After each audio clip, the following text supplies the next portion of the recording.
you doing, man? I'll get us started, man. I'm sure you will. How's it like to be back here? And we heard, that being back closer to your mom was a big driving point for this. Definitely feels good to be back close to home. Just growing up as a kid, of course, being in South Carolina, during the time, 95, 96, of course, the Panthers got going there. As a kid, you always dream about if you play in the NFL, you want to play close to home. So the Panthers was definitely one of those teams that I thought about. Hopefully they draft me. Didn't happen, but, here I am now.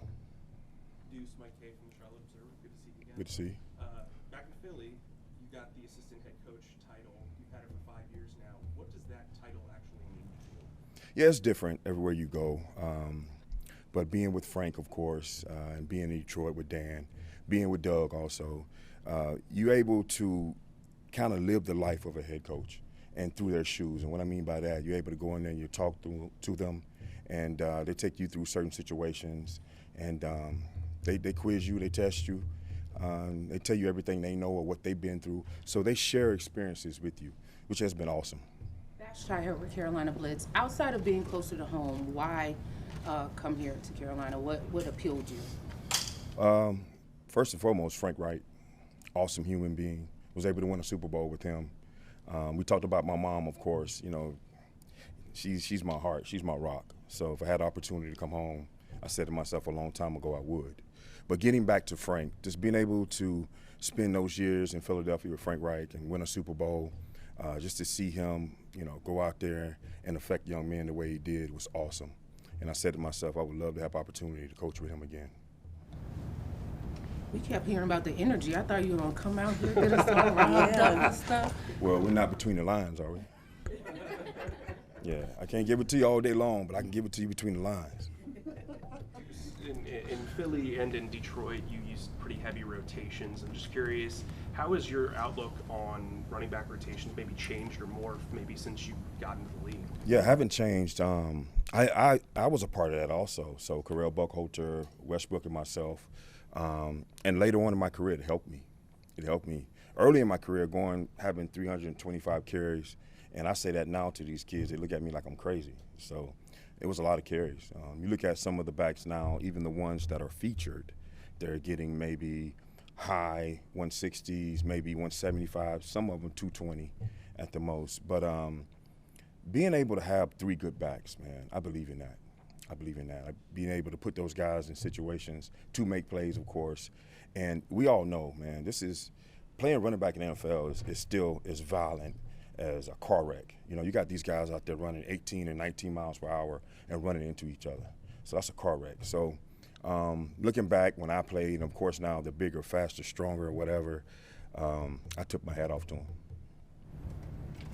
Duce, back to the energy. Mike Solarte, Spectrum News 1. How you doing, Mike? Welcome back home, I should say. Thank you. Getting back to your energy and your sideline demeanor, we saw a lot of that at Hard Knocks. So my first question is, how did Aaron Glenn take the news? And my second question is, have you picked out anybody on this staff that's going to be your foil during practice? Nah, not yet. I'm pretty sure that'll come. AG and I are really close. Being able to play against him when I was in Philly and he was with the Jets, not in the same division, but it was preseason, so we always played against each other. And one of the things that we love is competition, and we love challenging each other, and that's what we did. None of that was fake. We're not actors. Every day, that's how we approached the game, and we challenged each other no matter what it was. So, and the players feed into that, being able to bring that juice, bring that energy. And this whole coaching staff has that juice and has that energy. So I can't wait to get started. And then following up on that, in terms of the energy in this staff, I mean, what kind of, I'm asking you to look into the future, but what kind of, what are practices going to be like with you guys getting after the players and maybe even getting after each other as coaches? Yeah, super competitive. Of course we know about being competitive with football, but whatever it is, sometimes you can't be as physical as you like because of the rules. So who knows, you might have to get a sack race going. You never know. You might have to do something that's out of the ordinary, but still be competitive. So that's what works. And, over my career as a coach and a player, they do different things. Head coaches do different things. Sometimes they bring in a basketball goal, shoot 3-pointers. Sometimes you get some of the biggies out there, no matter if it's a 3 technique, no matter if it's a guard or whatever, and you see if they can catch a punt. It's all about competing. David Newton, ESPN.com. David Newton. Knowing Frank the way you do, what is he looking for in a quarterback, since that's such a big void on this team right now? Well, the thing is, Frank played the position. So, man, the first thing he'll tell you is, I'm not speaking for him, but I would guess, a leader. You're looking for a leader. You're looking for someone that can go in that locker room and help lead men. And as coaches, what we have to do, of course, be leader of men. And you look for your quarterback to do similar things. So I would say that's number one. And you saw him work with a young quarterback at Philly and got to the Super Bowl, and then brought in a veteran, and he had to because of necessity. So does it really matter to him, or can you get the same out of either side? It's all about developing. Whoever walks through that door, we're going to develop them. So, and of course, we just kind of got here, so we hadn't really had a chance to press play yet. Kind of doing a lot of different things, so hadn't started the evaluation process. But I think it's the same throughout the whole league. It's all about developing. Duce, Ellis Williams, Charlotte Observer. We just got done asking Thomas about his beliefs in red zone efficiency, what it takes. The first thing he said was running the football. Everywhere you've gone, as early as last year, Jamal Williams leading the league in rushing touchdowns, you've been able to have successful running teams. Why is that? Run the ball, number one, no matter what. And then if you go back and look at some of the red zone touchdowns, and you look at the off-schedule plays, meaning you have a quarterback that scrambles and make plays, and those are the good ones. So a lot of plays that are being called throughout the league, throughout history, doesn't always work. But you got to have a guy at quarterback that can make things happen. So my philosophy, of course, getting down there, running the ball, imposing your will, being able to take advantage of what the defense gives you. And that's a lot of our thought process within the building. So, and going back to last year, you saw, of course, that's what we did up there. So I don't think it's going to change. What are your thoughts on what the Eagles did a lot of this year with that scrum and pushing quarterbacks and that kind of play in short yardage? I love it. I love it. That's my thoughts. Duce, you didn't have much background, it doesn't sound like, with Thomas. He said you met maybe at the summit. Yeah. Early impressions, and you guys obviously both played the position at a high level. Just your thoughts on working with Thomas. Oh, he played it at a much bigger level than I did. I was just an average player with a cool name. Thomas, I tell you, man, he was really good. And I remember watching him. But to that note, Thomas knocked the interview out, man. I want to make sure I took my hat off to him. He walked in, and he just took it over. So I'm happy to work with him. Can't wait to get started and get rolling. And we share some of the same beliefs. As running backs, of course, you want the ball. So when you want the ball, you design plays to give the running back the ball. So just being able to talk to him, see him again, and I remember him at Carolina when my son was there. Well, you were down there too. Just being able to catch him in passing and talk with him a little bit. So it was always good. You never know who you're going to work with. You never know. So being able to see him walk through the door and nail the interview, I was happy for him. How cool is Steve it Reed on? with Associated Press. Sorry, Jim. No, that's fine. I wonder if you assessed the 3 running backs here who were here last year. I know Foreman's a free agent, but Foreman, Hubbard, and Blackshear, and what your thoughts are. Hadn't gotten that far, but I can tell you firsthand, those dudes are real. We came down here last year and got our ass whipped. Exactly what happened. And those guys was running up and down the field. And, of course, as a former running back, you love seeing running backs have success. Not against us, of course, but you like seeing it. So, man, those 2 guys, and studying them in college also, being able to watch film and just watch, the success they had and the type of runners they are. I love them in college, and I love them now. Sheena Quick from Fox Sports, just to kind of piggyback off of that, how high on the priority list is bringing back Deontay Foreman after what he did last season? Well, super high for me. But, my last name ain't Fritter. Duce, I know you were very involved with Stout in the run game in Philly. Not sure as much what you did with Detroit, but having James Camp in here, who already kind of has that, hold on the offensive line. What's the early days kind of been like as you guys kind of feel out that running game? Yeah, we're kind of putting it together, but we watch each other's film. You be able to, from afar, kind of say, hey, man, that's pretty good, or vice versa. So, and Campy, man, some of the stuff he believes in, I believe in. And what he did this past year was totally awesome. totally awesome. So I can't wait to get in there and continue to learn, of course, and continue to add my little 2 cents and keep it moving. Is that West Coast influence going to be really felt here? Kind of just, you guys both have that background. Yeah. Well, when you think of West Coast today, it's truly a hybrid. And when someone speaks West Coast, unless even Andy Reid today, that's a hybrid of the West Coast. So so everything, when people talk West Coast, not to be redundant, but when they talk West Coast, it's a little bit of this, a little bit of that, and whatever works. So you can give it the title West Coast, but it may be a bunch of families up under that.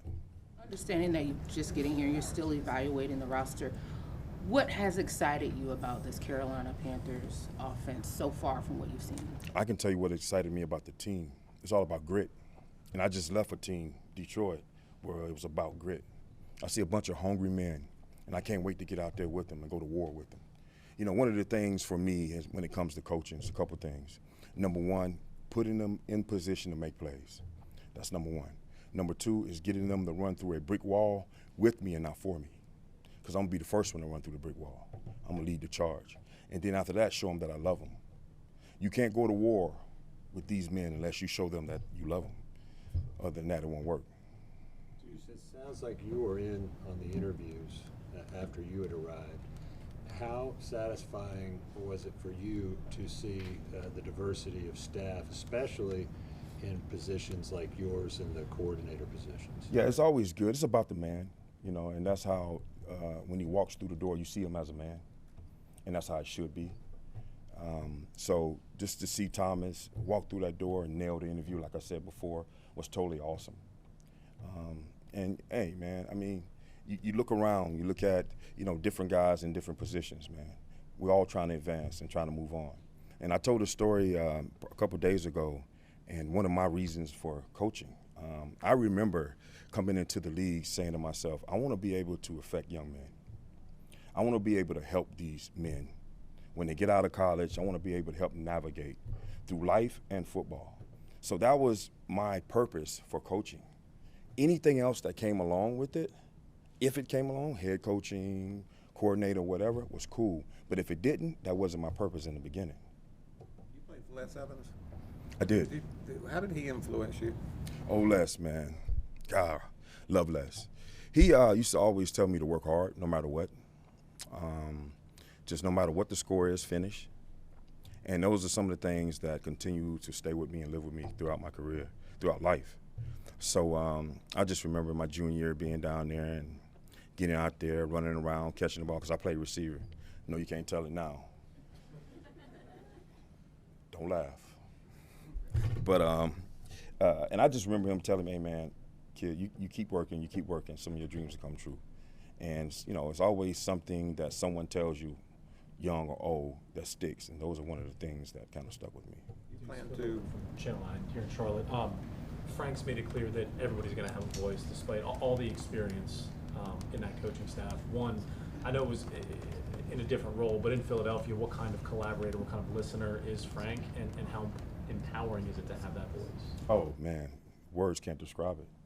And just being able, once again, going back to Philadelphia and being in that room with Frank and him opening up the door and say, all right, man, this is an open forum. Let's all come together because we got the ultimate goal ahead of us and we're all on that same page. So it starts with him. And I tell you, man, you got a special person with Frank, and he will show it.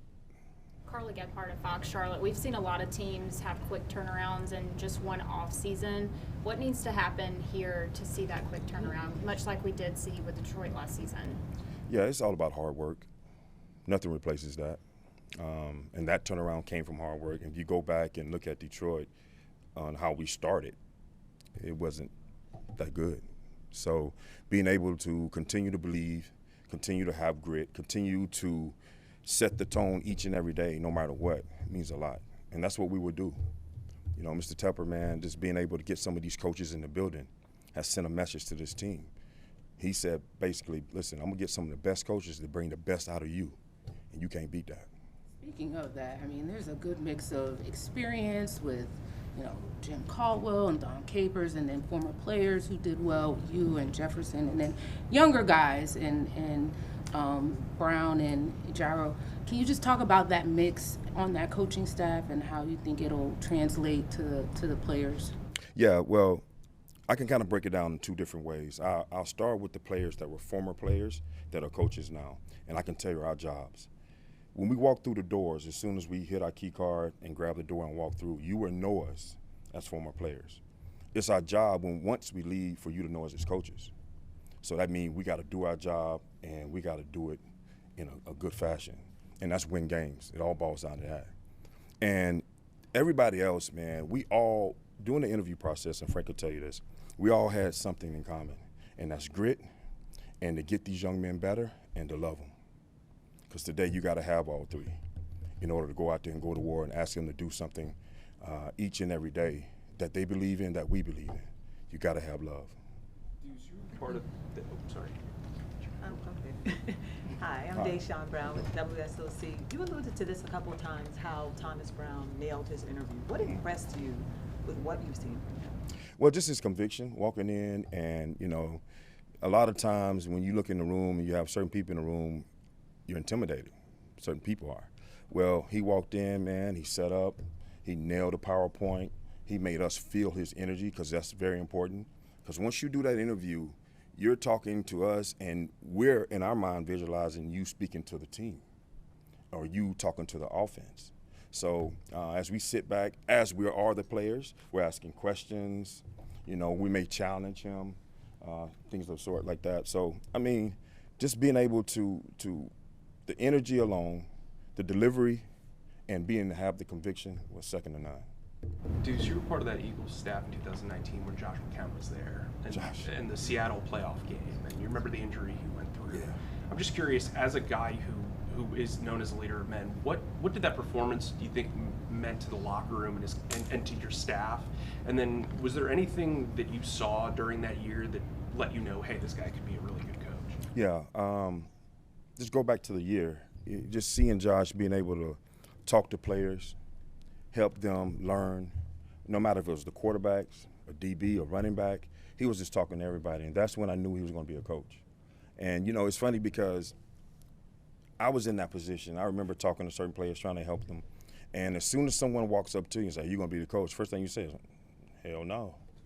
That's the first thing you say, because you think about the hours or whatever. But getting back to him, just being able just to see him, I mean, I watched him because I saw myself in him. Because I remember saying, oh, man, that was me. He's going to be a coach, and we look around today, he's here.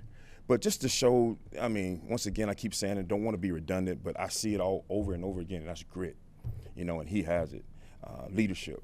And those 3 L's I believe in every day. That's love, leadership, and lead. Leadership and lead to me is 2 different things. You got a leader.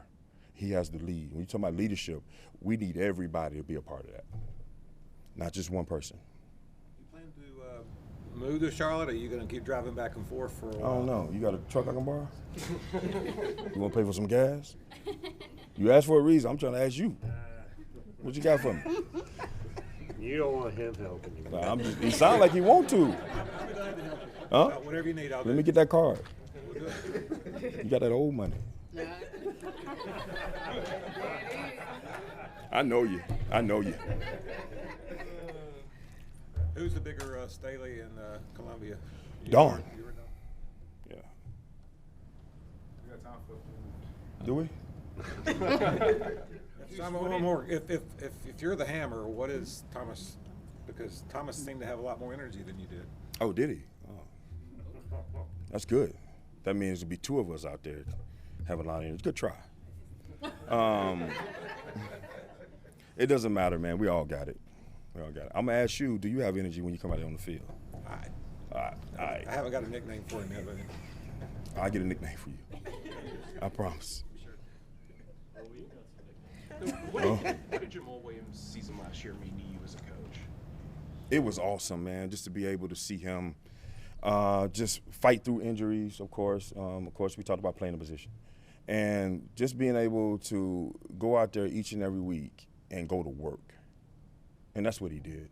It wasn't nothing special. He went out there, man. There were days he wasn't feeling good. He still, you know, strapped up the helmet, put on the shoes, and just went to work. You know, his hand was hurting 1 week, shoulder was hurting, knees was hurting. And he said, you know what, Coach, I got to go. So that sent a message to our team. So some of the guys on the team that might, you know, have a little tweak here, a little tweak there, it was like, man, here's a guy here, got his shoulder hurt, got his ankle hurting, and he's out there hobbling around a little bit but still working. I got to go. So that was a good message for him. Duce, ahead of the combine next week, I wanted to ask about the drill named after you. Can you explain some of the origins behind all that? Yeah, it's all about quick feet. You're talking about the T drill, of course. And that drill started with LaShawn McCoy. And he had some of the quickest feet I've seen. And I remember coaching him, and he used to come to my individual, and he'd be like, man, same old drill? I was like, yeah, we're gonna do it again. This is before the T drill. He was like, man, you got to get something that's going to challenge me. So, you know, he was a little cocky, and I loved it. So I went back, and I started looking at certain things. We all do different drills. So I kind of combined a couple drills, and I put the T drill out there. And probably for the first week, he tripped over it every time. So I was just laughing. And sooner or later, when you have an athlete like that, he mastered it. And what I mean by tripping over it, you know, as you're going over, you don't want to touch the agiles. So as he was going over or coming back, he would like hit it or trip or something like that. And I'd be like, no good, no good. Then he got to the point to almost, he could do it with his eyes closed and not touch the agile with his foot, with being on his toes, not flat-footed. So I was like, man, I got to try to come up with another one. You backed up. I thought you were about to demonstrate for a second. No, I can, you want to show you? Mm-hmm. All right, come over. What? No, no. I Oh, want okay. you I thought you wanted I'm retired. Okay. Real quick, what was the process like getting that adopted into the combine? Like, how does that work where they start doing it there? I got a phone call, and this was during the time they wanted to change up some of the drills. So I remember he said, hey, man, you got anything you want to kind of add in? And I had a couple drills, and I guess those were too mundane. He was like, what about that drill right there? I was like, all right, now it's going to be a couple people tripping. He was like, that's what we want. So that's how it was. Nothing major. All right, thank you.